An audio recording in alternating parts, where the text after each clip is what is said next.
de commencer à rendre la méchanceté sur la place publique sur votre personne à ce point-là. Donc, on appelle que même public est tombé dans la manipulation, mais à haut niveau. Je me rappelle, j'étais aux États-Unis en ce temps-là. Oui.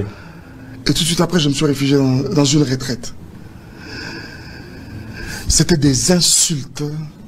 Même les personnes qui aimaient Mike, je les avais sentis se refroidir. C'était des insultes à gauche, à droite. Et aussi, d'une part, on n'a pas arrêté de dire sataniste, Wana, ou les satanistes. Vous voyez un peu ça. J'ai dit, mais c'est quoi cette histoire? On a fait des affiches de vous. On va placer avec des cornes. Il y en avait d'autres où j'étais converti en boxeur. En boxeur. Mike Tyson. Mike Tyson, oui. C'est mon nom, Mike Tyson. Donc, vous voyez ça? Donc, j'ai dit, mais c'est quand même trop. C'est quand même trop. Pendant que la chair veut fonctionner, Watson, qui toi? Je me rappelle très bien, j'ai dormi. À même le sol, bien sûr, sur... vous savez, nos maisons aux États-Unis, il y a des moquettes. Je dormais à même le sol, mais sur cette moquette. Pendant cette période-là? Pendant cette période-là. C'était une accusation que vous étiez en train de faire? C'était quoi? Une accusation? Non, non, pas une accusation. Vous voyez, même quand Élie pouvait sentir que c'était dur, le Seigneur lui a dit, va là-bas, au torrent de Kérit, va, cache-toi d'abord. Vous voyez ça? C'était très important que de faire ce repli-là, spirituellement. C'était très important. Même le Christ lui-même, ça pouvait arriver à un moment, non, à se réfugier dans nous. Merci. Vous voyez? Donc c'est ce qu'exactement je fais en ce temps-là. Et là, je suis sorti avec la phrase qui m'a tenu pendant toute cette période-là, où le Seigneur m'a parlé moi-même personnellement. Il m'a dit, Mike, ne parle pas.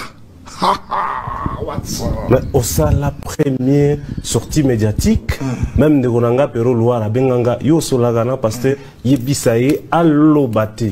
Vous avez fait une première sortie médiatique que beaucoup de gens n'avaient pas trouvé bien. Et la deuxième, je vous ai même moi-même, non, avec Marius, c'était la deuxième où je vous ai même moi-même écrit, j'ai dit félicitations. Non, mais en fait, je croyais que là, première, Ezalaki au Saraga vidéo. C'était d'une minute, maximum deux, où je ne m'attardais pas sur la situation. Par contre, je voulais parler un peu aux femmes. Vous voyez, les mamans du monde, beaucoup plus les Congolaises, s'étaient senties un peu comme indignées par la personne de Mike Alamai.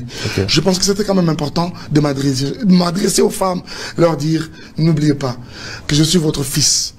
Je suis ce produit de l'église du Congo. Beaucoup d'entre vous m'ont vu naître. Beaucoup d'entre vous peuvent retracer ma carrière. Vous me connaissez. Vous avez un peu une idée de quel genre de monsieur je peux être. Moi, je suis pas violent, excusez-moi.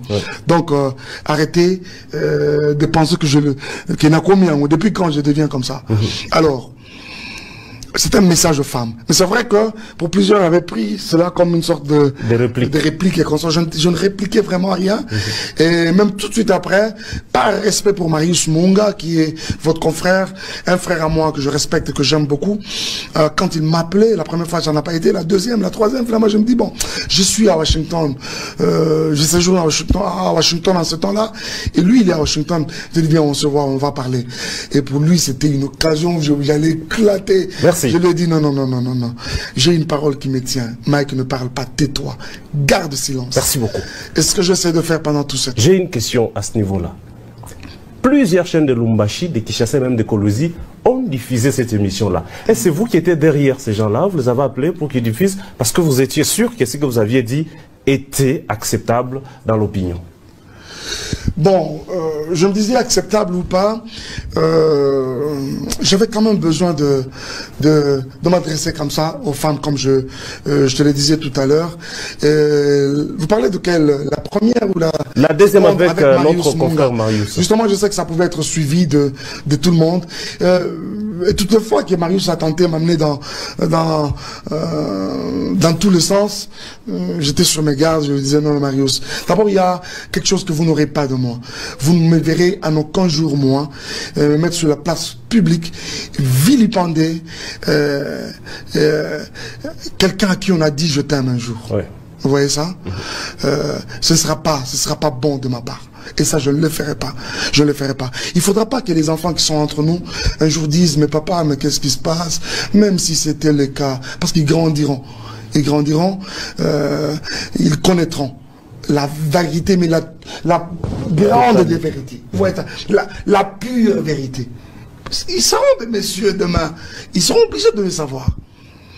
Il ne faudra pas qu'un jour, ils se retournent contre moi pour dire non, papa, même si c'était le cas, je ne pouvais pas faire ça. Vous avez toujours dit ça. Je ne pouvais pas dire ça. Vous avez un amour pour vos enfants.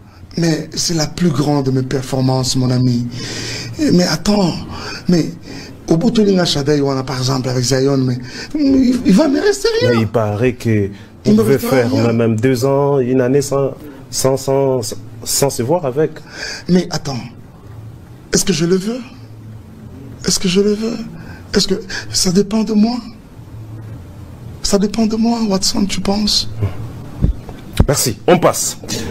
Pasteur, dans ces moments-là de tumulte, l'Église est en train d'accroître. C'est quoi le message de Dieu?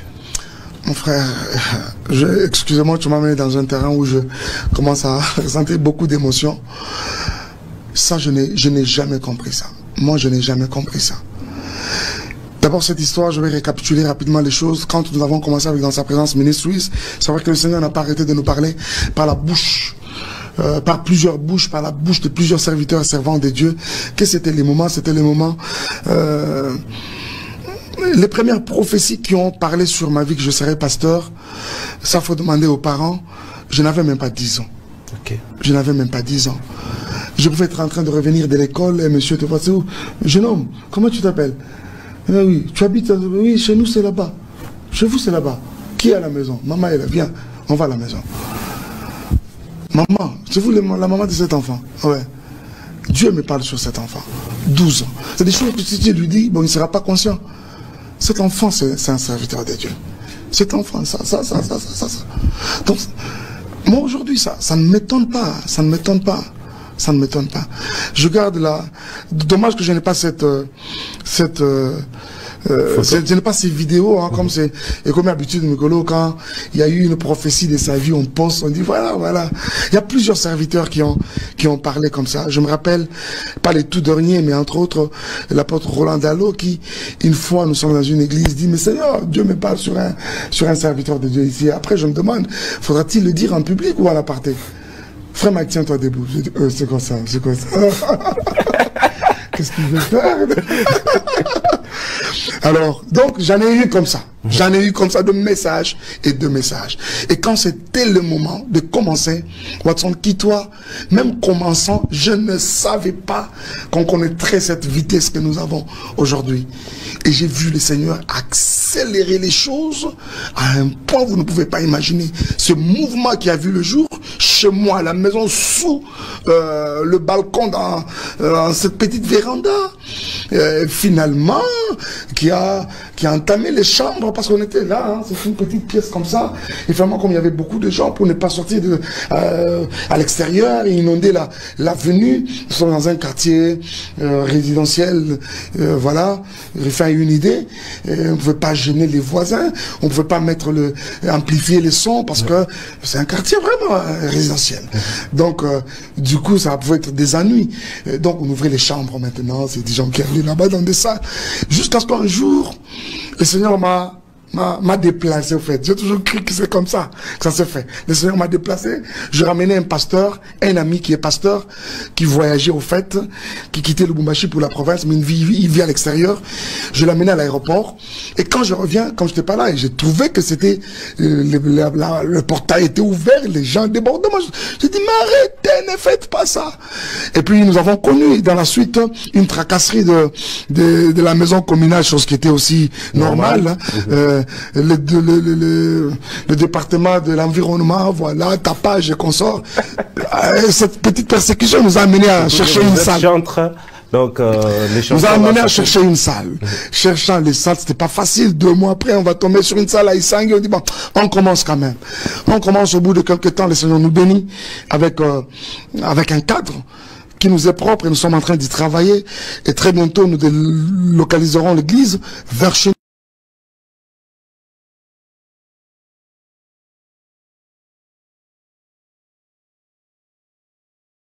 L'église vers chez nous, mais à avant cela, le Seigneur permet que nous connaissions encore un moment de transition là où nous sommes actuellement sur le rond-point Willery. Voilà. J'avais pas de nous mettre au large. J'avais une question là, là où vous êtes parti sur Willery. Ça fait que les gens ont encore augmenté. Justement, là où vous étiez. Je n'ai pas arrêté de le dire dans mes prédications. Je disais aux amis à l'église que notre barrière, notre blocage, maintenant, c'est le cadre dans lequel nous sommes. Ça constitue un blocage. Ouais. Je sentais qu'il fallait absolument sortir, soit aller chez nous, mais comme nous n'étions pas encore prêts, nous ne sommes pas encore prêts pour finalement abriter l'église là-bas, recevoir l'église. Nous sommes en train d'y travailler. Merci. Nous sommes dans la phase de la construction, justement. Alors, nous sommes allés là-bas, je me disais, c'est un tremplin où le Seigneur est en train de nous préparer, faire en sorte que nous partions chez nous vraiment une église assise. C'est encore trop tôt que je pose cette question, mais je dois quand même la poser. Est-ce que vous travaillez à ce que l'église soit, ait aussi des communautés, soit une communauté quand même représentative, c'est-à-dire ça peut se retrouver partout, sans ou avec Mike Kalamba, l'église peut exister? Absolument, c'est ce qui essaie déjà de se faire, mais nous ne sommes pas encore à ce niveau-là. Je vais répondre rapidement. La vision que le Seigneur nous a donnée, nous sommes une communauté, nous ne sommes pas un ministère, nous sommes une église, nous sommes le centre évangélique d'adoration et d'édification dans sa présence ministrieuse. Vous voyez ça. Alors, tout de suite après, c'est des appels qui naissaient, qui venaient qui pleuvaient, je vais me dire, de part et d'autre, de nos différentes provinces, même de l'extérieur, aux États-Unis par exemple. Et je vois déjà Rifembe être consacré ici. Pasteur Rifembe. Nous voulons ouvrir une extension, pasteur, nous existons depuis un temps, mais nous voulons nous faire parrainer, nous voulons faire partie de la communauté, ainsi de suite.